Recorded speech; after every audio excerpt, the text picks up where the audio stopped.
नहमदुहु व नुसल्ली अला रसूलिहिल अमीन। औज़ु बिल्लाहि मिनश शैतानिर रजीम। बिस्मिल्लाहिर रहमानिर रहीम।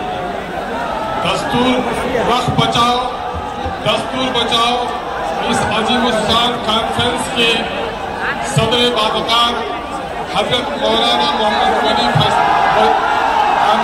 फैसल रहमानी साहब दाइश में तशरीफ फरमा, दिगर मुअज़्ज़ज़ उलमाए किराम, मुख्तलिफ सियासी तंजीमों के मुअज़्ज़ज़ अरकान असेंबली व पार्लियामेंट, मीडिया के अच्छे साथियों, खानकाहों के मसाइल के अंदर और इस जलसे बावकार में तशरीफ फरमा सभी हाज़रीन, मैं इस वक्त गुफ्तगू करने नहीं आया बल्कि अपने अमीर शरीयत के हुक्म की तामील करने के लिए आया हूं। और इस वक्त आप लोगों को मालूम है कि ये इमारत शरिया वो अजीम विरासत है कि आज से तकरीबन 105 साल कबल हमारे उलमा ने हमें एक अजीम विरासत सौंपी है और वो विरासत है इमारत शरिया की। ऐसे मौके से हम इमारत के बानी हजरत मौलाना अब्दुल मोहसिन सज्जाद अली रहमा को, हजरत मौलाना मोहम्मद अली मुंगेरी रहमतुल्लाह अलैह को, बदरुद्दीन कादरी साहब को, शाह हबीबुल्लाह साहब को खराज अकीदत पेश करना चाहता हूं। मेरे अजीजों, एक बात सुनो, वो कौम फला नहीं पा सकती जो अपने अमीर की अताअत नहीं करती। यहाँ पर ये भीड़ नहीं है, जमात है, और जमात अमीर की अताअत का नाम है। जिसने अमीर की अताअत नहीं की वो जमात की भीड़ का तो हिस्सा बन सकता है, जमात के फायदे से वो कभी फायदा नहीं उठा सकता जमात की बरकतों से। इसलिए अमन मान कायम रखिए। इस वक्त बड़ी मुसीबत आई है मुसलमानों हिंद पर कि मुसलमानों के जानो माल, इज्जत और आबरू पर हर तरफ डाके डाले जा रहे हैं। कहीं बेटियों की इज्जत लूटी जा रही है, कहीं मस्जिदों के गुंबद तोड़े जा रहे हैं, कहीं दाढ़ियां नोची जा रही हैं, कहीं टोपियां उछाली जा रही हैं, पार्लियामेंट में कुरान खिलाफ कानून बनाए जा रहे हैं, एडमिनिस्ट्रेशन में कॉमन फैसले लिए जा रहे हैं। ये मौका होश के नाखून लेने का, नौजवानों जोश में सिर्फ आने का नहीं है। हाँ, यकीनन जोश भी जरूरी है, लेकिन होश के साथ हम जोश का मुजाहरा करेंगे। मुसीबत क्या है जानना हो, मुसीबत क्या है जानना हो, सुनो। मुसीबत ये है कि मोदी जब से आया है मुसलमानों को उसने निशाना बनाया है। कभी एनआरसी जिंदाबाद चुप करो, जिंदाबाद चुप करो, कब जिंदाबाद कब मुर्दाबाद चुप करो। कब जिंदा करना चाहिए नहीं समझता नहीं है।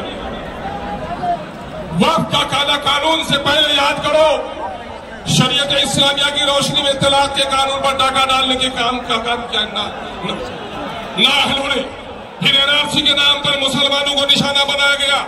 जब आसाम में इसका खेल खराब हुआ कि मुसलमानों से ज्यादा गैर मुसलमानों के पास कागजात नहीं है, तो फिर वह थोड़ी देर के लिए दम लिया और इन्होंने बड़ी तहकीक के साथ ये फैसला लिया है कि मुसलमानों की अजीम विरासत जो मस्जिद है, जो मकबरे हैं, जो दीनी दरसगाह है, जो मुसाफिर खाने हैं, जो कब्रिस्तान है, इनको उजाड़ा जाए। इस काले कानून ने गोया मुसलमानों की नहीं, इस्लाम की जड़ें उखाड़ने की साजिश की है। हम आजाद करने के लिए आए हैं, इस मुल्क की सरहद को बचाने के लिए एक नहीं करोड़ों अस्तगफिरुल्लाह हाजिर है। हम गर्दन कटाने को तैयार हैं।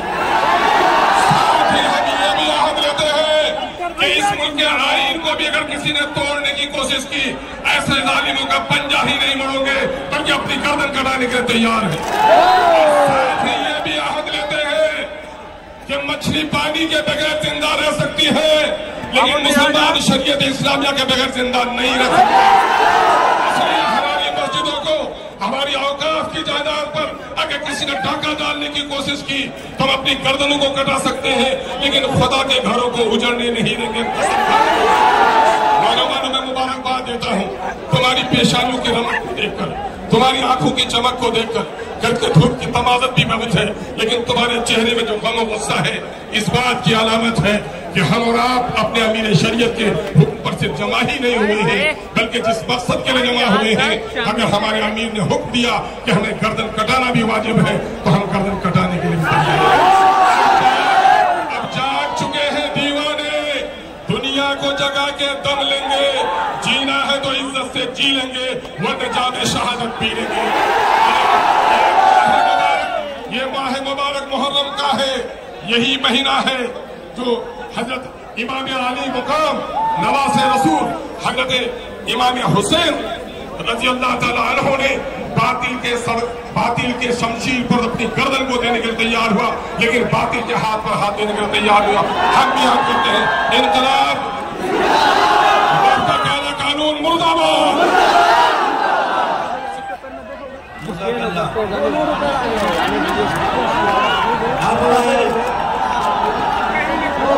जमीयत उलमा के नाज़िम मौलाना मासूम साकिब साहब, जो जमीयत उलमा दिल्ली में जनरल सेक्रेटरी हैं, और हजरत मौलाना अरशद मदनी दावत बरकातहुम अपनी